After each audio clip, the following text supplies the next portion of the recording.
सवेरे सवेरे संजना बालकनी में खड़ी होकर अपने हाथों को बांधे आंख बंद किए वो ठंडी हवा का आनंद ले रही थी। आज उसका जन्मदिन था। उसे अपने बचपन की बातें याद आ गई। जब वो छोटी थी तब स्कूल में बच्चों और टीचर को टॉफ़ी बांटती थी।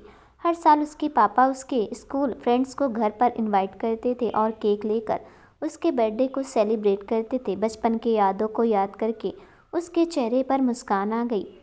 तभी नवी उठ के मम्मा मम्मा बोलने लगी। संजना कमरे में गई और प्यार से उसे उठा के स्कूल के लिए तैयार करने लगी और खुद भी तैयार हो गई। नाश्ते के लिए नीचे आई तो विराज पहले से डाइनिंग टेबल पर बैठा था। संजना और नबी भी टेबल पर आकर बैठ गए। कोई कुछ नहीं बोला। संजना जानती थी कि इन 4 सालों में विराज को उसका बर्थडे याद नहीं है तो आज भी याद नहीं रहेगा। बल्कि डाइनिंग टेबल पर अलग ही विराज और नवी में इशारे चल रहे थे। ब्रेकफास्ट खत्म होने के बाद तीनों उठे तो विराज ने संजना से कहा, संजना तुम नबी को स्कूल छोड़ने जा रही हो तो चलो आज हम नबी को छोड़ देते हैं, उसके बाद ऑफिस निकलते हैं। नबी खुशी से चहकने लगी। संजना ने भी विराज की बात से सहमति जताई। गाड़ी में विराज ड्राइविंग सीट पर और पीछे संजना नबी को लेकर बैठी थी। कुछ देर बाद विराज ने नबी के स्कूल के सामने गाड़ी रोकी। विराज और संजना ने नबी को स्कूल के गेट के सामने छोड़ा। जैसे नबी अंदर जाने लगी पीछे मुड़कर उसने विराज को थम्स अप किया। विराज ने भी हल्के हंस के उसे थम्स अप किया। संजना दोनों को ना समझ नज़रों से देखने लगी। नबी स्कूल के अंदर चली गई। संजना और विराज भी आकर गाड़ी में बैठ गए। इस बार संजना विराज के पास वाले सीट पर बैठ गई। विराज ड्राइविंग सीट पर बैठकर गाड़ी चलाने लगा। संजना ने विराज से पूछा, नबी ने आपको थम्स अप क्यों किया? विराज ने मुस्कुराकर कहा, ये हम बाप बेटे की आपस की बात है। विराज के बोलने के बाद संजना के दिमाग में और कोई सवाल नहीं आया। विराज चुपचाप ड्राइविंग करने लगा। दोनों ऑफिस पहुंच गए। संजना और विराज अपने अपने केबिन में चले गए और काम में व्यस्त हो गए। दोपहर को विराज नवी को स्कूल लेने चला गया। संजना आंख बंद किए हुए अपना सर सीट के पीछे टिकाए बैठी थी। तभी उसका फ़ोन बजा। संजना ने देखा अधिराज का कॉल आ रहा है। संजना ने उठाया और कहा, हेलो। अधिराज ने कहा, हैप्पी बर्थडे संजू। संजना के तनाव भरे चेहरे पर मुस्कान आ गई। उसने कहा, तुम्हें याद था? अधिराज ने कहा, इसमें भूलने वाली कौन सी बात है? तुम मेरे लिए खास हो तो फिर तुम्हारा बर्थडे कैसे भूल सकता हूँ? अधिराज की बात पर संजना ने मुस्कुरा दिया। अधिराज ने आगे कहा, तुमसे कुछ मांगूँ तो तुम दोगी? संजना ने कहा, अगर देने लायक रही तो।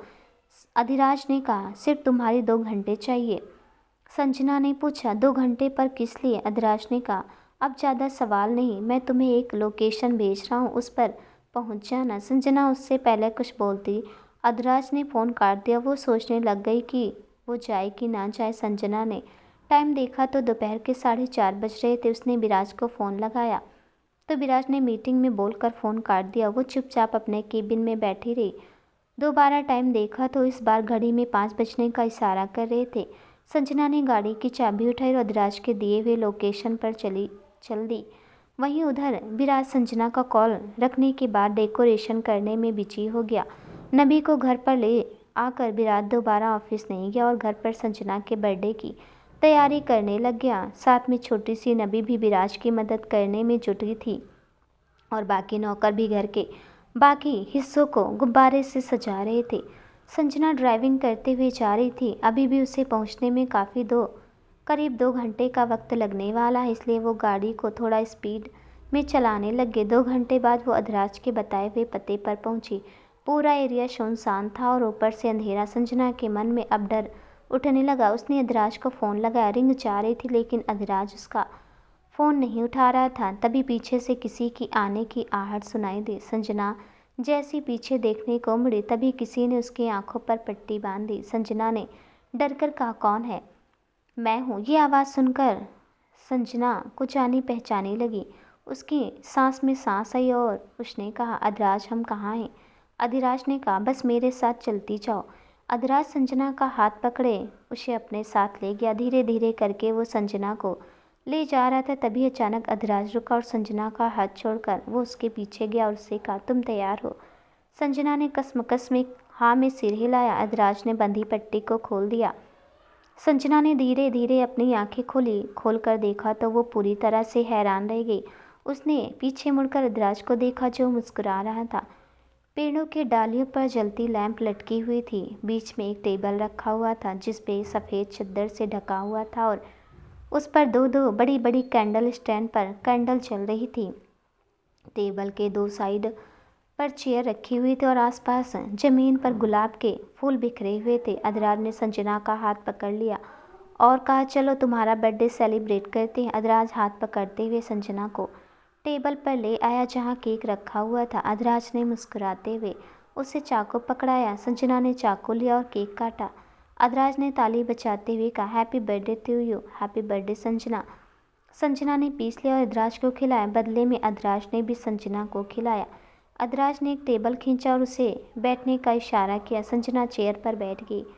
अदराज ने कहा, बस 1 मिनट आया। अदराज गया और एक ट्रॉली लेकर आया जो पिंक कपड़े से ढका हुआ था। संजना ने देखा और पूछा, ये क्या है अदराज? अदराज ने मुस्कुराते वो कपड़ा उठाया तो संजना खुश हो गई। ट्रॉली में प्लेट्स रखे हुए थे जिसमें संजना के पसंदीदा खाना रखा हुआ था। अदराज ने संजना के सामने एक प्लेट रखा और उस पर वो खाना परोसने लगा। संजना प्यार से उसे परोसते हुए देख रही थी। अदराज ने भी अपने प्लेट में ले लिया और उसे इशारे करके खाने को कहा। संजना और अदराज खाते वक्त बीच बीच में एक दूसरे को भी देखने लगे। दोनों ने खाना खत्म किया। अदराज ने कहा, पार्टी थोड़ी बोरिंग लग रही है ना, चलो डांस करते हैं। अदराज ने फ़ोन पर गाना चला दिया और संजना की तरफ अपना हाथ बढ़ा दिया। संजना ने मुस्कुराते अपना हाथ बढ़ा दिया। दोनों एक दूसरे में खोकर डांस करने लग गए। संजना ने कहा, शुक्रिया अदराज, मेरा बर्थडे स्पेशल बनाने के लिए। अदराज ने मुस्कुरा दिया और उसे अपने सीने से लगा लिया। संजना ने कहा, अदराज आई लव यू। अदराज ने मुस्कुराते हुए कहा, I love you too. Sanjana ने अपना सर उठा के उसकी आंखों में देखते हुए कहा, क्या हम एक नहीं हो सकते? अदराज ने उसके चेहरे को अपने हाथों में थामा और कहा, हाँ अब हमें एक हो जाना चाहिए। संजना दोबारा उसके सीने से लग गई। तभी संजना ने कहा, अदराज बहुत देर हो गई है, मुझे अब निकलना चाहिए। नबी भी मेरा इंतज़ार कर रही है और शायद विराज भी मीटिंग से आ गया होगा। अदराज ने हाँ में सिर हिलाया। दोनों अपनी गाड़ी से निकल गए। संजना ने अपना फ़ोन चेक किया तो उसका फ़ोन लो बैटरी की वजह से स्विच ऑफ हो गया था। शाम ढलने लगी थी। घड़ी में टाइम देखा तो रात के 8 बज रहे थे। उसने जल्दी से गाड़ी की स्पीड बढ़ा दिया। गाड़ी आकर उसके घर पर रुकी।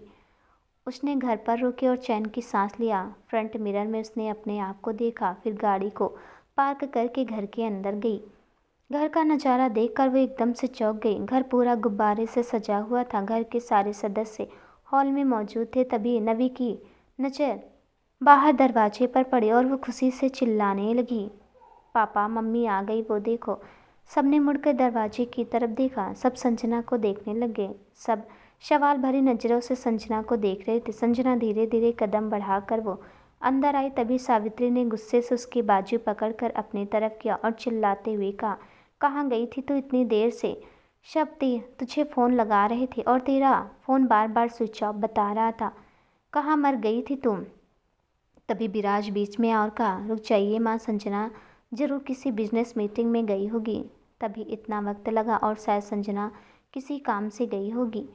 सावित्री जी ने कहा, पर बेटा। सावित्री जी की बात को बीच में काटते विराज ने कहा, माँ प्लीज़ गुस्सा मत कीजिए, गलती संजना की नहीं है, उसे तो हमारे सरप्राइज़ के बारे में कोई खबर ही नहीं थी, इसलिए आप प्लीज़ शांत हो जाइए। पीछे से रवि जी ने कहा, विराज सही कह रहा है, संजना बेटी को कोई खबर ही नहीं थी। तभी नबी ने कहा, ओफो मम्मा चलो ना केक काटते हैं, मुझे खाना है। उसकी बात सुनकर रवि और विराज हंस पड़ा। विराज संजना की तरफ मुड़ा और अपना हाथ बढ़ाते हुए कहा, चलो संजना केक काटते हैं, सब वेट कर रहे हैं। संजना ने अपना हाथ उसके हाथ पर रखा। विराज ने हल्का सा मुस्कुरा दिया। विराज ने उसे चाकू पकड़ा। संजना ने केक काटा। सब तालियां बजाने लग गए। संजना ने नबी को केक खिलाया, फिर अपने माँ पापा को खिलाकर विराज की तरफ मुड़ी। तभी विराज ने उसको केक खिलाया और कहा, मुँह मीठा करने का हक सबसे पहले तुम्हारा है। संजना के आंखों में नमी तैर आई। खाना खाने के बाद विराज रवि और सावित्री जी को घर छोड़ने के लिए चले गए और संजना नबी को सुलाने। नबी को सोते देख उसने उसे चद्दर ओढ़ा और प्यार से थपकी देकर अपने रूम में चली आई। कपड़े बदल कर वो आकर बालकनी में खड़ी हो गई और आज जो पूरा दिन हुआ उसकी आंखों के सामने घूमने लगा। संजना ने अपने आप में कहा, ये मेरी ज़िंदगी किस दो राहे पर लाकर खड़ी कर दी है भगवान आपने। पहले अधिराज को भूल नहीं पा रही थी और विराज को अपना नहीं पा रही थी, और जब विराज को अपना लिया तो अधिराज कैसे आ गया? क्यों क्यों हो रहा है ऐसा मेरी ज़िंदगी में? मैं ही क्यों? आज जो भी हुआ उससे मैं बहुत शर्मिंदगी महसूस कर रही हूँ। बोलते बोलते संजना का गला रूंध गया और अपने आंसू को वो काबू में नहीं कर पाई और वो फुट फुट कर रोने लगी। तभी पीछे से आवाज़ आई, अपने आप को दोष मत दो। संजना अपनी आंखें खोलकर पीछे देखा तो विराज पैंट के पॉकेट में अपना हाथ डाले हुए खड़ा था। वो पास आया और संजना के आंसू पोंछा। विराज ने कहा, तुम क्यों परेशान हो रही हो संजना? गलती तुम्हारी नहीं है बल्कि मेरी है। संजना ने विराज की आंखों में देखा जिसमें असीम प्यार भरा हुआ था। विराज ने मुस्कुराकर आगे कहा, गलती तुम्हारी नहीं, गलती मेरी है। पापा की मौत के बाद मैं बिल्कुल टूट गया था। माँ की मौत के बाद पापा ने मुझे संभाल लिया, लेकिन पापा की मौत के बाद मैं अपने आप को अकेला महसूस करने लगा और कहीं ना कहीं मैं तुम्हें भी जिम्मेदार मान लिया था। विराज बालकनी की रेलिंग को पकड़ते हुए कहा, हाँ ये सच है कि मैंने अपने पापा की मौत की जिम्मेदार तुम्हें मान लिया था, क्योंकि मुझे लगा तुमने पापा का ध्यान और उनकी देखभाल सही से नहीं किया, इसलिए उसके बाद 4 साल तक तुम्हें इसके लिए दोष देता रहा और अपने आप से तुम्हें दूर कर लिया। दिन भर काम में व्यस्त रहता ताकि पापा की याद ना आ पाए। इन 4 सालों में मैं तुमसे दूर हो गया था, लेकिन अनजाने में अपनी बेटी को भी अपने आप से दूर कर लिया। उसे वो बाप का प्यार ही नहीं दे पाया जो हर बच्चे को मिलता है। विराज संजना की तरफ आया, उसके दोनों कंधे पकड़कर उसकी आंखों में देखकर बोला, मैंने जब तुम्हें हॉस्पिटल में बेहोशी की हालत में देखा तो ऐसा लगा कि किसी ने मेरे जिस्म से मेरा दिल निकाल लिया है। अपने आप को असहाय महसूस कर रहा था। ऐसा लगा अब तुम ही मुझे छोड़ के चली जाओगी। बोलते बोलते विराज की आंखों में आंसू आ गए। उसने झट से संजना को गले लगा लिया और रोते हुए कहा, उसके बाद मुझे अपनी गलती महसूस हुई। वो 4 साल मैं लौटा नहीं सकता, लेकिन वो प्यार मैं तुम्हें दोबारा देना चाहता हूँ जो इन 4 सालों में खो चुका हूँ। विराज संजना से अलग हुआ और मुस्कुराते हुए कहा, अब हम अपनी ज़िंदगी की एक नई शुरुआत करेंगे। चलो बहुत रात हो गई है, सोते हैं। संजना ने कहा, आप चलिए, मैं फ्रेश होकर आती हूँ। संजना बाथरूम में चली गई, दरवाज़ा बंद करके बेतहासा रोने लगी। विराज की बातें और अधिराज की बातें दोनों उसके कानों में बज रहा था। गुस्से से उसने अपने दोनों कानों को बंद कर लिया और नीचे बैठ गई। मुंह धोकर बाहर आई तो विराज पहले ही सो चुका था। वो भी भारी कदमों से चलकर उसके पास लेट गई। सुबह तीनों ब्रेकफास्ट करने के लिए डाइनिंग टेबल पर जमा हुए। संजना ब्रेड पर बटर लगा रही थी, वहीं विराज और नवी दोनों बातें कर रहे थे।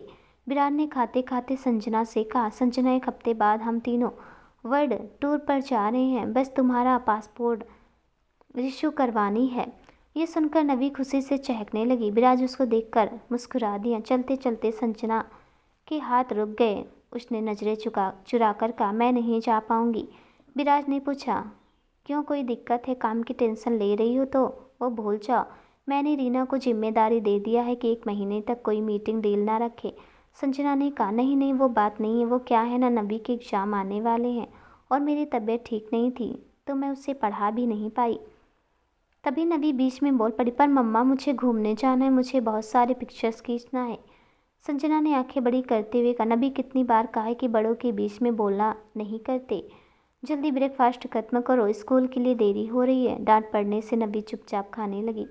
संजना ने विराज की तरफ देखा और कहा, विराज हम कहीं और किसी और दिन चलेंगे। विराज ने कहा, ठीक है संजना, मैं समझ सकता हूँ, आज मुझे आने में थोड़ी देर हो जाएगी क्योंकि एक होटल में मेरी मीटिंग है। संजना और विराज नवी को स्कूल छोड़कर दोनों ऑफिस में पहुँचे। संजना काम कर रही थी, तभी उसके फ़ोन ब्लिंग हुआ। उसने देखा अधिराज का मैसेज आया जिसमें लिखा था, पर्ल होटल में मिलो। संजना ने सोचा, अधिराज ने मुझे होटल में क्यों बुलाया? फिर से उसका मैसेज आया, कुछ ज़रूरी बात करनी है। संजना पर्ल होटल के लिए निकल गई। उधर विराज भी मीटिंग के सिलसिले में होटल के लिए निकल गया। या भगवान की मर्जी को या दोनों की किस्मत, विराज भी उसी होटल में मीटिंग करने जा रहा था जहां अधिराज ने संजना को बुलाया था।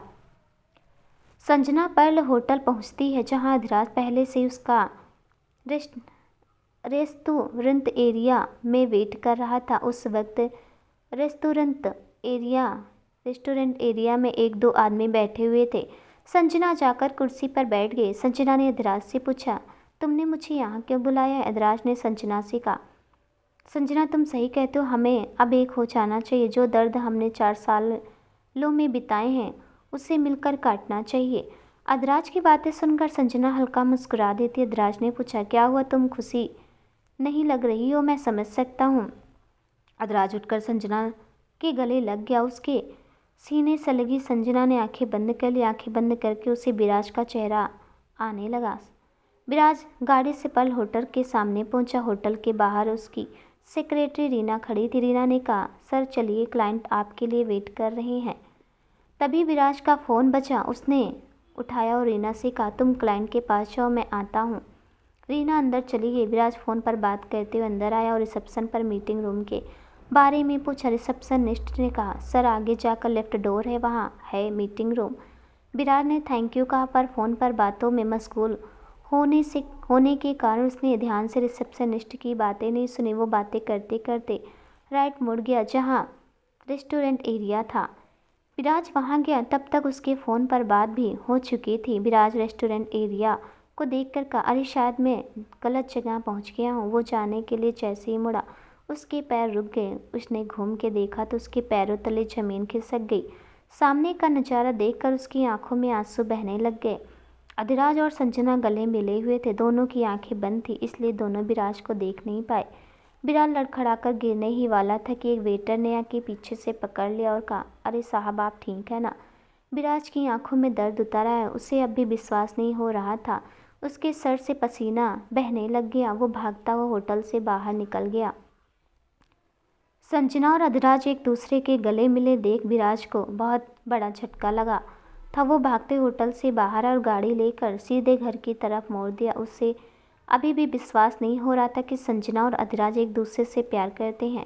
वो गाड़ी स्पीड में चलाते हुए जा रहा था। आंसू रुकने का नाम नहीं ले रही थी। धीरे धीरे आंसू हिचकियों में बदल गई। विराज को अभी भी यकीन नहीं हो रहा था कि जो उसने देखा वो सच है।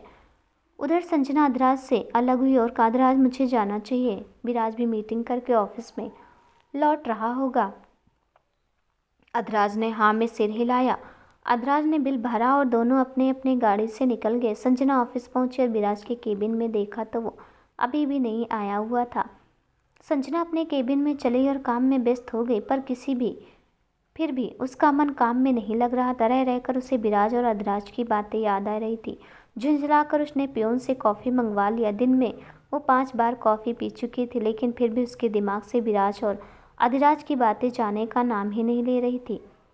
संजना ने कल जो विराज की आंखों में प्यार देखा, जिसे वो खुद भी झुठला नहीं सकती थी, वो अधिराज की बातें सुनकर उसे अच्छा तो लगा, लेकिन वो सुकून नहीं मिला। परेशान होकर वो खिड़की के पास आकर खड़ी हो गई। बाहर से आती खुली हवा उसे सुकून दे रहा था। थोड़ी देर खड़ी होने के बाद वो वापस आकर अपनी कुर्सी पर बैठ गई। लंच टाइम पर भी वो उसने जैसे तैसे करके एक रोटी खाई थी। उसका मन बार बार कह रहा था कि कोई अनहोनी होने वाली है। वो लंच करके दोबारा विराज के केबिन में गई तो विराज केबिन में नहीं था। संजना ने मन में कहा, विराज अभी भी मीटिंग से नहीं आए हैं, फ़ोन करके देखूं। नहीं, वो शायद मीटिंग में बिजी होंगे, घर जाकर फ़ोन कर लूँगी। संजना स्कूल से नबी को लेकर आई। गाड़ी में भी उसे बार बार विराज का ख्याल आ रहा था। नबी ने कहा, मम्मा आप मेरी बात नहीं सुन रहे हो? संजना ने कहा, बेटा मैं आपकी बात सुन रही हूँ, ड्राइवर गाड़ी थोड़ा तेज़ चलाना। ड्राइवर ने गाड़ी की स्पीड बढ़ा दी। कुछ देर बाद नवी और संजना घर पहुंचे। घर पहुंचकर विराज उसे कहीं नहीं दिखा। नवी को खाना खिलाकर संजना दोबारा ऑफिस गई, लेकिन उसे कुछ भी पता नहीं चला। संजना ने टाइम देखा तो शाम के 6 बज रहे थे। संजना ने गाड़ी की चाबी उठाई और घर की तरफ चल दी। घर पहुंचकर अंदर गई, तभी एक आवाज़ आई, संजना। संजना ने देखा सोफे की एक तरफ अंधेरा था, तभी लाइट जल गया। सोफे पर विराज बैठा हुआ था। विराज को सही सलामत देखकर संजना की सांस में सांस आई। संजना ने कहा, विराज। संजना कुछ बोलते उससे पहले विराज लड़खड़ाते हुए उसके सामने आया। संजना ने विराज को देखा। उसकी आंखें पूरे लाल हो रखी थी। एक दर्द उसकी आंखों में दिख रहा था। संजना ने परेशान होते हुए कहा, विराज आप ठीक है ना? मैं आपके लिए कितना परेशान हो रही थी। विराज ने कहा, मैं तुमसे कुछ पूछना चाहता हूँ। संजना ने धीरे से हाँ में सर हिलाया। विराज ने कहा, क्या तुम अधिराज से प्यार करती हो? ये सवाल सुनकर संजना एकदम से हैरान हो गई। उसने कहा, विराज आप मेरी एक बात तो सुन लीजिए। विराज ने कहा, हाँ या नहीं? संजना की आंखों में आंसू आ गए। उसने हाँ में सर हिलाया। विराज के चेहरे पर दर्द भरी मुस्कान आ गई। विराज ने कहा, संजना प्यार तो मैं भी तुमसे करता हूँ, लेकिन मेरा प्यार सिर्फ एक आकर्षण था। हाँ संजना, शायद यही सच में तुम्हारे जिस्म तक पहुँच गया, लेकिन तुम्हारी रूह तक मैं कभी पहुँच नहीं पाया, तुम्हारी मन की बात कभी जान नहीं पाया। काम को खुद को हमेशा इतना व्यस्त रखा कि तुम्हारे साथ कभी समय बिता नहीं पाया, खुद को तुम्हारे हवाले कभी नहीं कर पाया, वो प्यार कभी नहीं दे पाया जिसकी तुम्हें ज़रूरत थी। संजना ने रोते हुए कहा। विराज ने अपने आंसू पोंछते हुए कहा, संजना मैं तुम्हें और दुखी नहीं दे सकता, तुम्हें और दुखी करके नहीं रह सकता। संजना मैंने तुम्हें इस बंधन से आज़ाद किया, तुम्हें सात बंधन से मुक्त किया। अपने प्यार के पास जाओ, मैं बस तुम्हें अब खुश देखना चाहता हूँ, तुम्हारे चेहरे पर मुस्कान देखना चाहता हूँ। विराज यह कहकर पलट गया। संजना के गाल पूरे आंसू से भीग गए। वो कहना चाहती, लेकिन विराज से कुछ बोलने का वक्त नहीं मिला। संजना ने आखिरी बार कहा, विराज एक बार मेरी बात सुन लीजिए।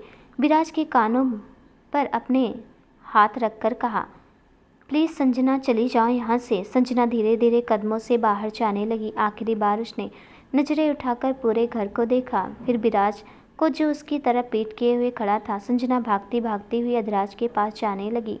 सड़कों पर बेतहासा वो भागने लगी, आंसू रुकने का नाम नहीं ले रहे थे। तभी किसी ने पीछे से पुकारा, संजना बेटा।